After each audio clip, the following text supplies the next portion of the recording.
Oy, balita ko, Ems Tinggel, at Jokla.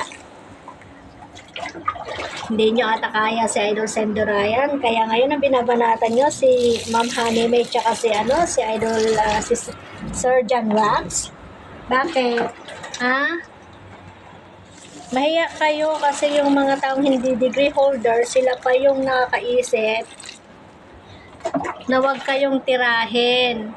Kung hindi, pinapaintindi lang sa inyo na kayo ang humila kay Lola Tinggel, kaya siya napahamak. Tapos ngayon, babanatan nyo silang dalawa na mag-asawa. Bakit? Sila na lang ba yung kayang-kaya nyo dahil hindi kayo pinapatulan? Mag-isip kayong dalawa, no? Sana magkaroon na kayo ng utak. Ayan, no? Gusto nyo, diligan ko kayo ng binabad sa sibuyas na binulok. Kasi bulok ninyo. Baho.